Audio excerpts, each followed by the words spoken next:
And we have completed the 7 churches in Revelation tour over the past few days, and we hope you've enjoyed watching the videos and journeying along with us. It's been fun for us to dig and get into the cultural backgrounds and to the specific message that Jesus had for the churches directly back then, as well as figuring out what he meant for the churches today. And I just want to say I'm so appreciative to the 7 partnering churches of 1040 Connections that helped us get started 25 years ago. That's why we decided to do the 7 churches tour, because we had 7 partnering churches, including one named Sardis back in the day. We had a Valleydale and a Huntingdon and a Union City and a Signal Mountain Pres and a Grand Old Gospel House. And a Bayside. Bayside. So many of our first partnering churches, we are so appreciative of these churches and just blessed that they helped and God helped get 1040 Connections started 25 years ago. So over the past few days, we've been thinking back and looking into the cultural context of the 7 churches in Revelation, and so many powerful new insights that came to us over the days. But one thing in particular was in Pergamum, and that was the first place we stopped at after coming out of Istanbul. And in Pergamum, it was just overwhelming, the heaviness that we felt in our hearts, just the spiritual darkness that was going on in that place, layer upon layer upon layer. That's where the throne of Satan was located, which was the temple of Zeus. And there was a pathway that women would be hurt ritualistically on the way to the Dionysus temple, where they would participate in eating raw meat. And it was just overwhelming to think about the difficulties that so many thousands of people had gone through on the way to that place. And yet the church in Pergamum was standing strong in the midst of that, and they were enduring difficulties. So I think I saw a lot of similarities with the churches where they were expecting difficulties, they received difficulties, and yet Jesus was with them in the midst of it, and he gave them an encouragement. Here's how you can fix the problem. So I saw for my life things that I'm not doing that I should be doing. There's usually a solution Jesus has. He never said to any of them, just forget it, I'm done with you. Instead, he said, if you want to survive and overcome and thrive, here's how you do it. So that was the kind of the message that I took away, is Jesus is with us in persecution, and he never gives up on us, and he wants us to overcome. And he tells us how we can overcome and what we receive as we work through those difficulties. Yes, and I just want to also just bring my gratitude to our churches now and the churches that helped us to get started. And I will just say, I think that doing the tour of the 7 churches for me personally was truly just life-changing in so many ways, just because I saw some parts of Revelation that I had not seen before. One is that these letters to these 7 churches, it wasn't to give a timeline.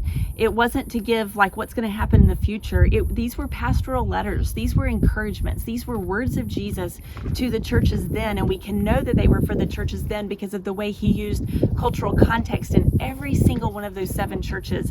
But then when you look at, as Chad said, as you look at the cultural context of those churches, our team talked a lot about how a lot of things just haven't changed. I mean, still the world and the church struggles with sexual immorality. Still the world and the church exists was wanting to conform to make things easier. Still the church wants to tolerate things in order to not have to be as different. But yet Jesus says in these churches, he says, I want to be distinct, and I want to be big, and I want you to be set apart, and I want you to live in these cultures, and I want you to be different and point to me and to give an example of the new kingdom. And I think what I saw from these 7 churches was that, one, Jesus always started with his character.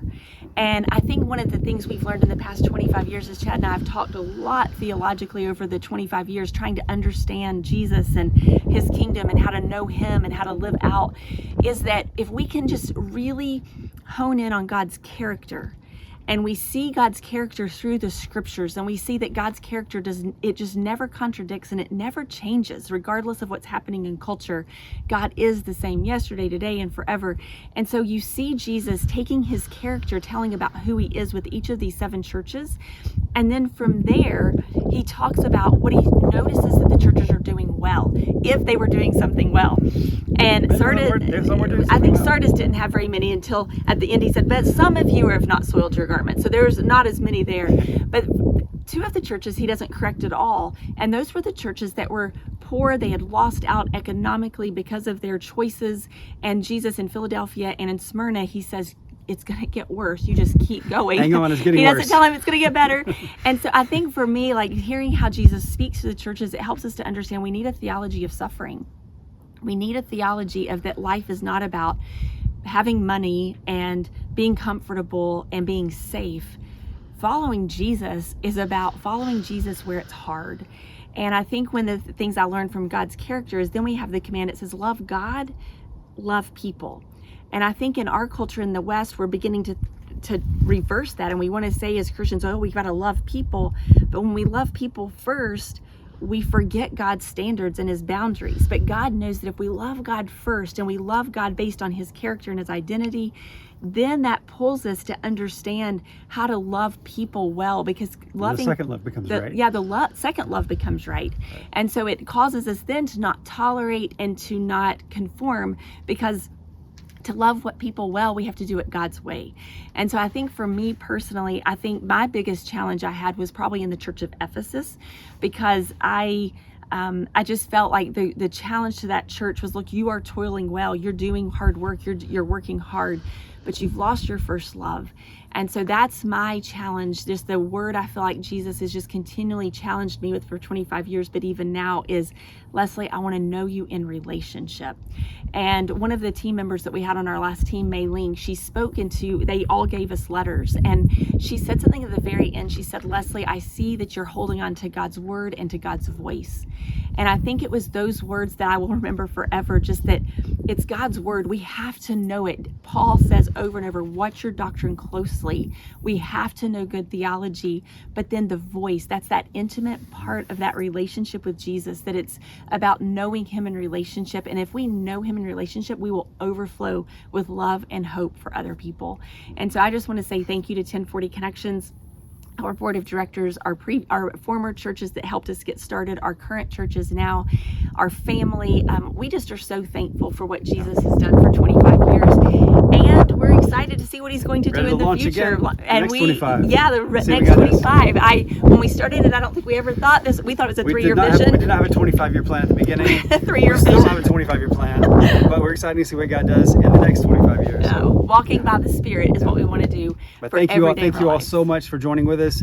And please, if you have a new partnering churches that would like to join with 1040 Connections, we love to see disciple-making movements take place among the unreached people groups. We do this by defending life and multiplying laborers. That's what we like to do. So if your church would like to be a part of that, if this is part of your vision as well, let's walk together and see what we can do with the next few years. Jesus Christ, from the rising of the sun to the setting of the same, his name will be proclaimed. That's right. In the nations. God bless. God bless.